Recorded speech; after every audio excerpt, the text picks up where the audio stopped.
Dear students, നമ്മളിന്ന് TOC-യുടെ theory of കമ്പ്യൂട്ടേഷൻ്റെ grammar എന്നുള്ള ടോപ്പിക്കിലോട്ടാണ് പോകുന്നത്. ഗ്രാമർ എന്നുള്ള വാക്ക് നിങ്ങൾക്ക് പരിചയം ഉണ്ടായിരിക്കും. ഇംഗ്ലീഷ് ലാംഗ്വേജിലായാലും മലയാളം ലാംഗ്വേജിലായാലും ഗ്രാമർ എന്നുള്ളൊരു സെക്ഷൻ തന്നെയുണ്ട്. അതേപോലെ തന്നെ തിയറി ഓഫ് കമ്പ്യൂട്ടേഷൻ്റെ ശരിക്കൊരു ഗ്രാമാറ്റിക് സെക്ഷനാണിത്. ഗ്രാമാറ്റിക് ഉദ്ദേശിക്കുന്നത് ഗ്രാമർ ടൈപ്പ്, അതുപോലെ തന്നെ അതായിട്ട് ബേസിക്കായിട്ട് പറയുന്നൊരു സെക്ഷനാണത്. ഗ്രാമർ ഡിഫൈൻ ചെയ്യുമ്പോഴും ടപ്പിൾസ് വെച്ചുകൊണ്ടാണ് ഗ്രാമർ ഡിഫൈൻ ചെയ്യുന്നത്. അപ്പോൾ തന്നെ നിങ്ങൾക്ക് മാറിപ്പോകാൻ ചാൻസ് ഉണ്ട്. അതുകൊണ്ട് ഞങ്ങൾ എപ്പോഴും പറയാറുണ്ട് കമ്പയർ ചെയ്ത് പഠിക്കുക. 5 ടപ്പിൾസ് ഉള്ളതുണ്ട്, ഇതിലിപ്പോൾ 4 ടപ്പിൾസ് ആണ് ഉള്ളത്. അപ്പോൾ ഓരോന്നും എത്ര ടപ്പിൾസ് ആണെന്നുള്ളത് മനസ്സിലാക്കിക്കൊണ്ട് പഠിക്കുക. അപ്പോൾ നമുക്ക് പെട്ടെന്നത് വ്യത്യാസങ്ങൾ മനസ്സിലാക്കാൻ കഴിയും. അപ്പോൾ എന്താണ് ഗ്രാമർ എന്നാണ് പറയുന്നത്. ഡെഫിനേഷൻ ഓഫ് ഗ്രാമർ 4 ടപ്പിൾസ് ആണുള്ളത്. A phrase structure grammar is, phrase structure grammar എന്ന് പറയും, അല്ലെങ്കിൽ വെറും ഗ്രാമർ എന്ന് പറഞ്ഞാലും ഒന്ന് തന്നെയാണ്. ഫേസ് സ്ട്രക്ചർ ഗ്രാമർ എന്ന് പറഞ്ഞാലും ഗ്രാമറിനെ പറയുന്നത് തന്നെയാണ്. അപ്പോൾ ഗ്രാമർ എന്ന് പറഞ്ഞാലും ഫേസ് സ്ട്രക്ചർ ഗ്രാമർ എന്ന് പറഞ്ഞാലും സെയിം ആണ്. ഈസ് VN, സിഗ്മ, PS ഇങ്ങനെ 4 ടപ്പിൾസ് കൂടി ചേർന്നതാണ് ഗ്രാമർ എന്ന് പറയുന്നത്. VN, sigma, PS, where VN is the finite non-empty set whose elements are called variables. V എന്ന് പറയുന്നത് വാരിയബിൾസിനെ കാണിക്കാനുള്ളതാണ്. VN is the finite non-empty set whose elements are called variables. അതായത് define ചെയ്യപ്പെട്ട സെറ്റ്സിൻ്റെ എലമെൻസിൻ്റെ സെറ്റ്സിനെയാണ് VN എന്ന് പറയുന്നത്. ഒരിക്കലും അത് എംപ്റ്റി സെറ്റ് ആയിരിക്കുകയില്ല എന്നാണ് പറയുന്നത്.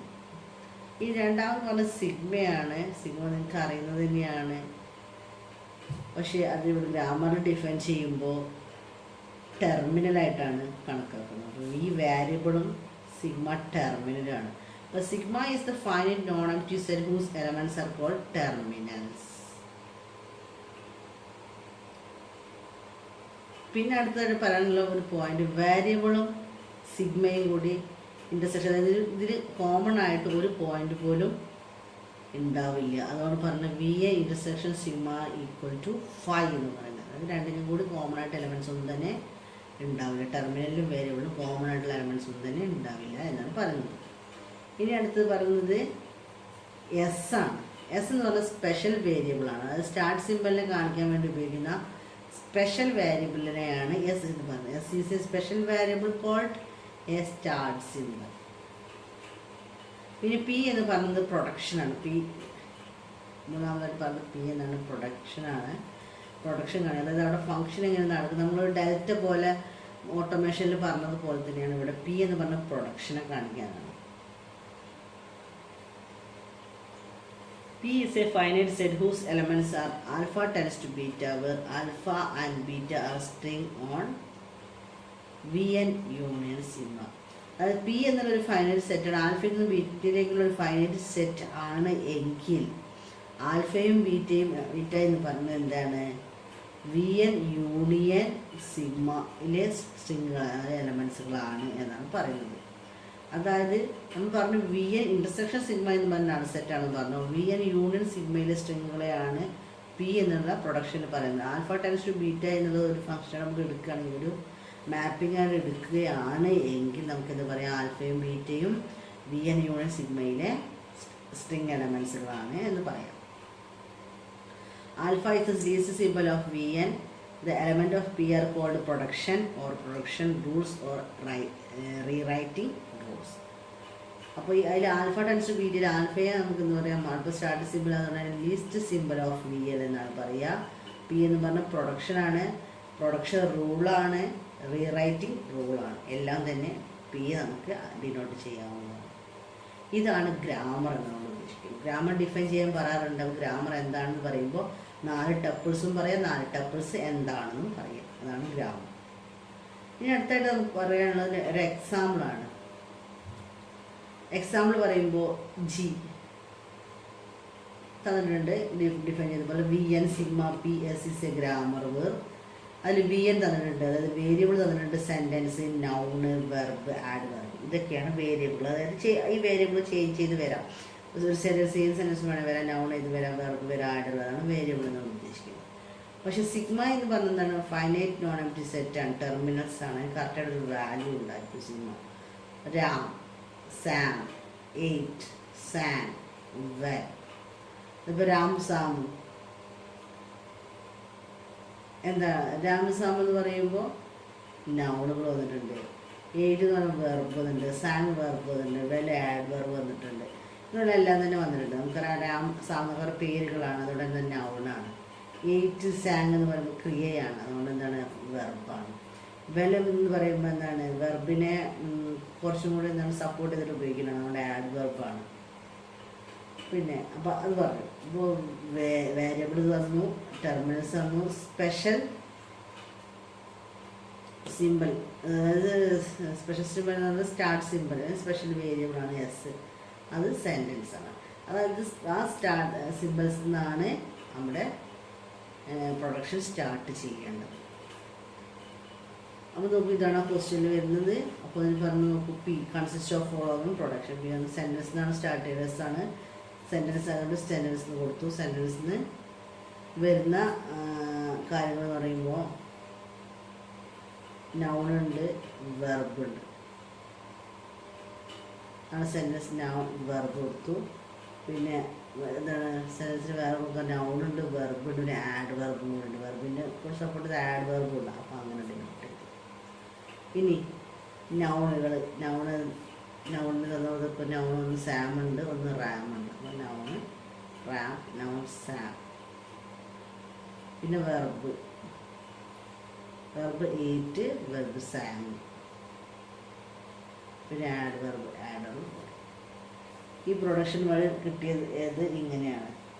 പല രീതിയിലും പറയാറുണ്ട്. ഇത് സിമ്പിളായ ഒരു എക്സാം വെച്ച് പറഞ്ഞതേ ഉള്ളൂ. ഇങ്ങനെയാണ് ഗ്രാമറിൻ്റെ എക്സാമുകൾ ഡിനോട്ട് ചെയ്യൽ. പ്രോബ്ലങ്ങൾ ചോദിക്കാറുണ്ട്, നമുക്ക് ചെയ്യാം. ഇപ്പോൾ ഇത് പറഞ്ഞിട്ട് അപ്പോൾ എന്താണ് ഗ്രാമറിന് മനസ്സിലാക്കിയിട്ടുണ്ടാവും വിചാരിക്കുന്നു. ഓരോ ഗ്രാമറിനും അതിൻ്റേതായിട്ടുള്ളൊരു ലാംഗ്വേജ് ഉണ്ടാകുക, അതിനെയാണ് ലാംഗ്വേജ് ഓഫ് ഗ്രാമർ എന്ന് പറയുന്നത്. ആണ് LOG. ഇപ്പോൾ ഗ്രാമറിൻ്റെ ലാംഗ്വേജിനെയാണ് LOG. എല്ലാം ഡിനോട്ടാണ് ലാംഗ്വേജിനെ കാണിക്കാനാണ്. ചില സന്ദർഭങ്ങളൊക്കെ പറയുന്നുണ്ട്.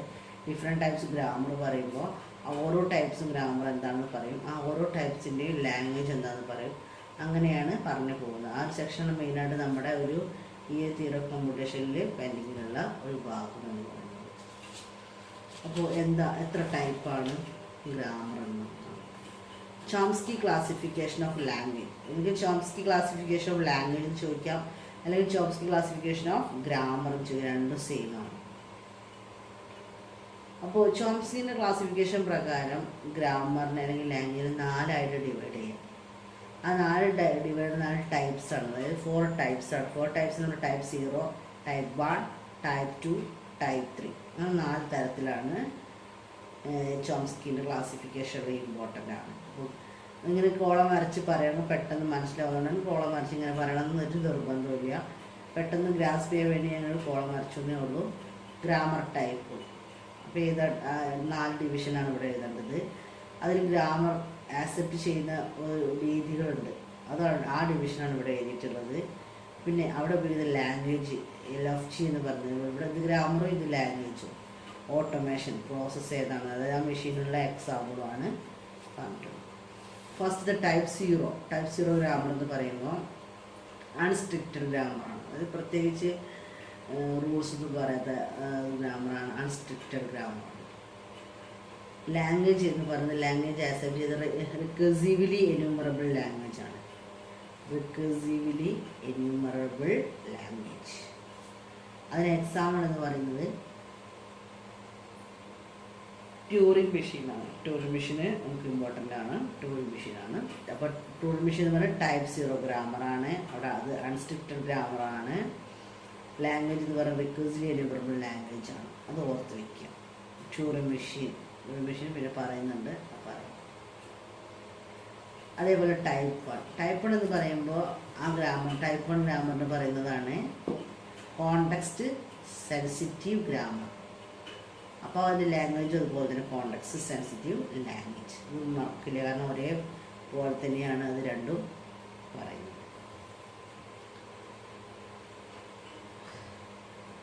പിന്നെ അതിൻ്റെ ഓട്ടോമേഷൻ എന്ന് പറയുന്നത് ലീനിയർ ഫൗണ്ടഡ് ഓട്ടോമേഷനാണ്. ലീനിയർ ഫൗണ്ടഡ് ഓട്ടോമേഷൻ, അതായത് ഓട്ടോമേഷൻ മെഷീനിനെയാണ് പറയുന്നത് ഓട്ടോമേഷൻ എന്ന് പറയുന്നത്. ആ പ്രോസസ്സാണ് ലീനിയർ ഫൗണ്ടഡ് ഓട്ടോമേഷൻ. പിന്നെ ടൈപ്പ് 2 ഗ്രാമറാണ്.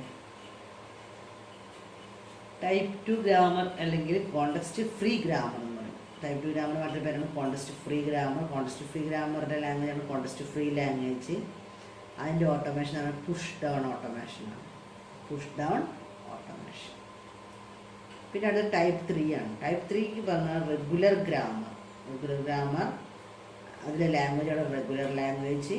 അതിൽ ഓട്ടോമേഷനാണ് ഫൈനൈറ്റ് സ്റ്റേറ്റ് ഓട്ടോമേഷൻ. നമ്മൾ പഠിക്കുമ്പോൾ ടൈപ്പ് 3യിൽ നിന്നും ടൈപ്പ് 0യിലോട്ടാണ് പഠിക്കുക. അപ്പോൾ ആദ്യം പഠിക്കുന്നത് റെഗുലർ ഗ്രാമർ ആണ് പറയുക, പിന്നെ കോണ്ടെക്സ്റ്റ് ഫ്രീ ഗ്രാമർ, അങ്ങനെയാണ് പോകുന്നത്. അപ്പോൾ ഇത് ഈ ഒരു ടേബിൾ ഇങ്ങനെ വരച്ച് വയ്ക്കാൻ നിങ്ങൾക്ക് പെട്ടെന്ന് ഗ്രാസ്പ് ചെയ്യാൻ കഴിയും, മനസ്സിലാക്കാൻ കഴിയും. അപ്പോൾ ഓരോ ഗ്രാമർ ഏതാണ്, ആ ഗ്രാമറിന് മറ്റൊരു പേര് ലാംഗ്വേജ് ഓട്ടോമേഷൻ, ഇത്രയാണ് പറയുന്നത്. നമുക്ക് ആദ്യം പഠിക്കേണ്ടത് റെഗുലർ ഗ്രാമറാണ്. അടുത്ത വീഡിയോയിൽ പറയാം. Okay, thank you.